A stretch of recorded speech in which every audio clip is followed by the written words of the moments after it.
Letter 284 by Charles Lamb. 20th March, 1822. My dear Wordsworth, a letter from you is very grateful. I have not seen a Kendal postmark so long.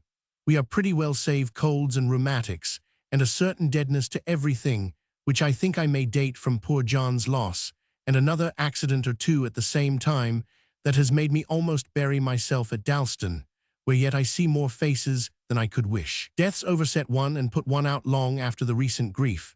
2 or 3 have died within this last 2 twelvemonths, and so many parts of me have been numbed. One sees a picture, reads an anecdote, starts a casual fancy, and thinks to tell of it to this person in preference to every other. The person is gone whom it would have peculiarly suited. It won't do for another. Every departure destroys a class of sympathies. There's Capt. Burney gone. What fun has whist now? What matters it what you laid, if you can no longer fancy him looking over you? One never hears anything, but the image of the particular person occurs with whom alone almost you would care to share the intelligence. Thus one distributes oneself about, and now for so many parts of me I have lost the market. Common natures do not suffice me. Good people, as they are called, won't serve. I want individuals. I am made up of queer points, and I want so many answering needles. The going away of friends does not make the remainder more precious. It takes so much from them as there was a common link. A, B, and C make a party. A dies, B not only loses A, but all ace part in C. C loses ace part in B, and so the alphabet sickens by subtraction of interchangeables. I express myself muddily, capite dolent. I have a dulling cold. My theory is to enjoy life, but the practice is against it. I grow ominously tired of official confinement. 30 years have I served the Philistines, and my neck is not subdued to the yoke. You don't know how wearisome it is to breathe the air of 4 pent walls without relief day after day, all the golden hours of the day between 10 and 4 without ease or interposition.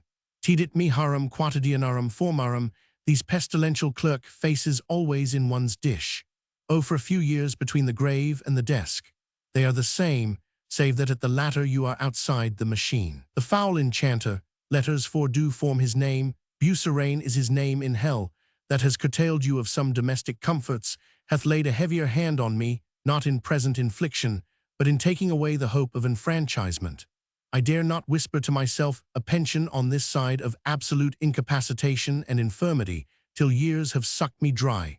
Odium cum indignitate. I had thought in a green old age, O green thought, to have retired to Ponder's End, emblematic name how beautiful. In the Ware Road, there to have made up my accounts with heaven and the company, toddling about between it and Cheshunt, anon stretching on some fine Isaac Walton morning to Hoddesdon or Amwell, careless as a beggar, but walking, walking ever, till I fairly walked myself off my legs, dying walking. The hope is gone. I sit like Philomel all day, but not singing, with my breast against this thorn of a desk, with the only hope that some pulmonary affliction may relieve me. Vide Lord Palmerston's report of the clerks in the War Office, debates, this morning's Times, by which it appears in 20 years, as many clerks have been coughed and catarrhed out of it into their freer graves. Thank you for asking about the pictures.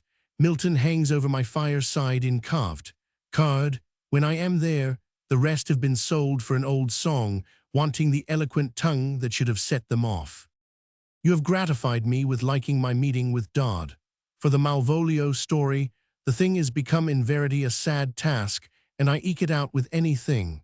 If I could slip out of it, I sh'd be happy, but our chief reputed assistants have forsaken us. The opium eater crossed us once with a dazzling path, and hath as suddenly left us darkling, and in short, I shall go on from dull to worse, because I cannot resist the bookseller's importunity, the old plea you know of authors, but I believe on my part sincere.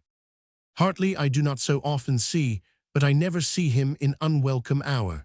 I thoroughly love and honor him. I send you a frozen epistle, but it is winter and dead time of the year with me.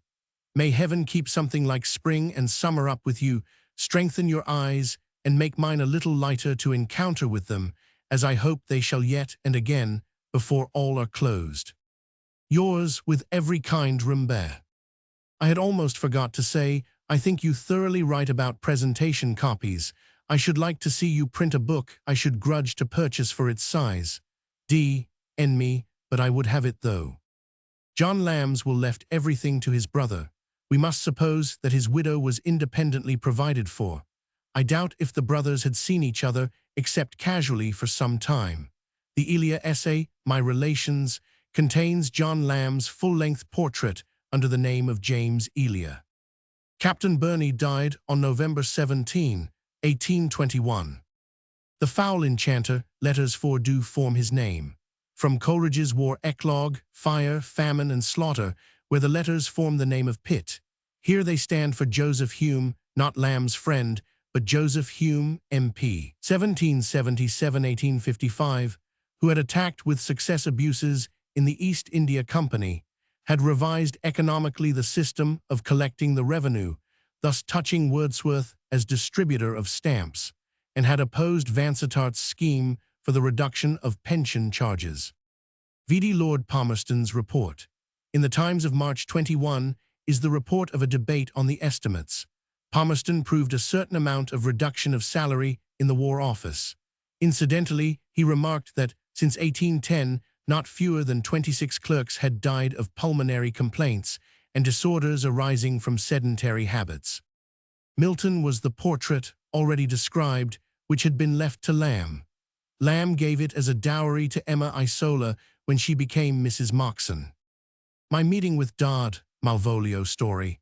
In the essay, The Old Actors, in the London Magazine for February 1822, see Vol. Roman II of this edition. Our chief reputed assistants. Hazlitt had left the London Magazine. Scott, the original editor, was dead. De Quincey, whose Confessions of an Opium Eater were appearing in its pages, has left a record of a visit to the Lambs about this time. See his London Reminiscences. Hartley Coleridge, then a young man of 25, was living in London after the unhappy sudden termination of his Oxford career. Here should come a brief note to Mrs. Norris, dated March 26, 1822, given in the Boston Bibliophile edition. Here should come a letter from Lamb to William Godwin, dated April 13, in which Lamb remarks that he cannot think how Godwin, who in his writings never expresses himself disrespectfully of anyone but his Maker, can have given offense to Rickman. This reminds one of Godwin's remark about Coleridge, God bless him, to use a vulgar expression, as recorded by Coleridge in one of his letters. Lamb also said of Godwin, and to him, that he had read more books that were not worth reading than any man in England.